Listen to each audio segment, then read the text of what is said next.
كأنني انتقلت عبر الزمن عندما دخلت إلى هذا المكان. لأذهب إلى لحظة مقدسة من تاريخ مصر. في تلك اللحظة المقدسة مرت السيدة مريم هنا، وضعت أقدامها هنا، باركت مصر هنا، والسيد المسيح كان معها.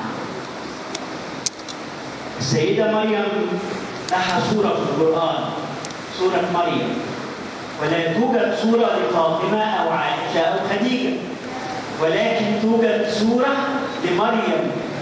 نقرأ مريم في القرآن فنبكي تعاطفا معها وحبا لها.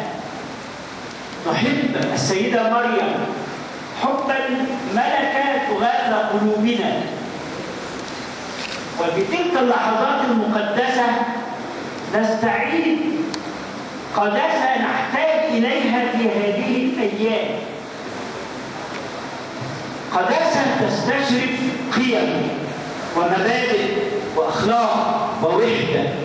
هنا الآن وأنا معكم نتوحد ونتحد لتكون مصر في واحد، مصر واحد فقط، ولن تكون مصر 2 أو 3 أو 4. إحنا واحد. المصرية كما قال الدكتور جابر عاشور تغلب علينا. نحن ننتمي إلى طين هذا الوطن، إلى أرض هذا الوطن. فانتماء الوطنية جعل في ثورة 19 مشهد لم يمر علينا، ولو مر في هذه الأيام لحدثت فتن وفتن. عندما يقف قس عظيم ويصعد إلى منبر المسجد الأزهر، إلى منبر الجامع الأزهر، يخطب في المسلمين ويتحدث معهم عن الوطنية وعن مصر وعن الثورة، وأننا يجب أن نفدي مصر بأنفسنا وبأرواحنا.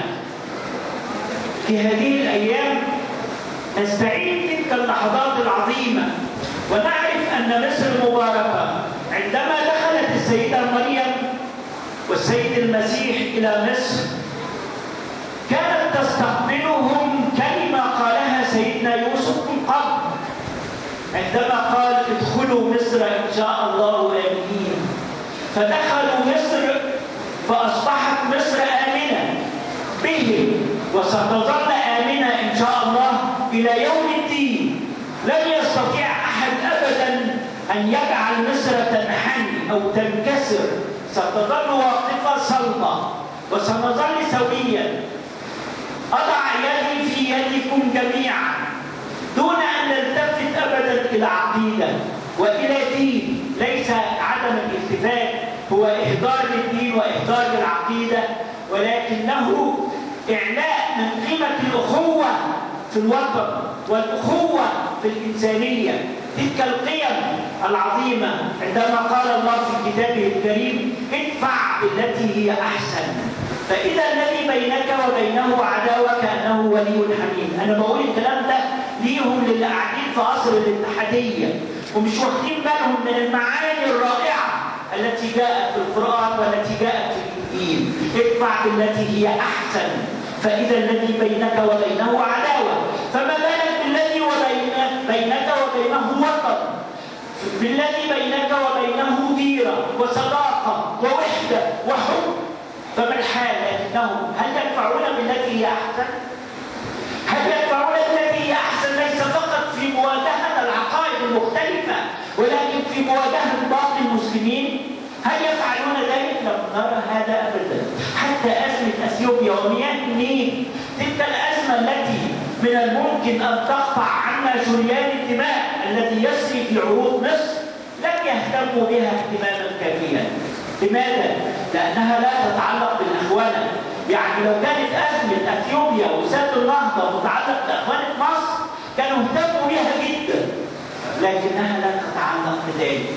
فعشان كده مهتمين قوي بقانون السلطة القضائية، مهتمين قوي بالبرلمان وانتخابات البرلمان.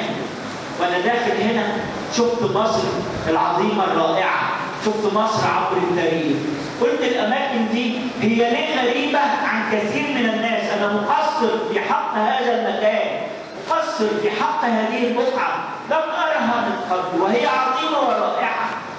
لماذا نهتم فقط ببعض الآثار وبعض الأماكن ولا نهتم بأماكن أخرى لها عظمتها؟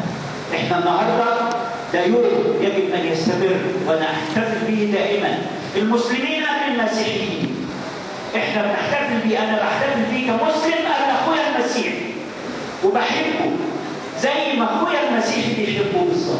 وبقول لكم مصر هتفضل كبيرة إن شاء الله. شكرا.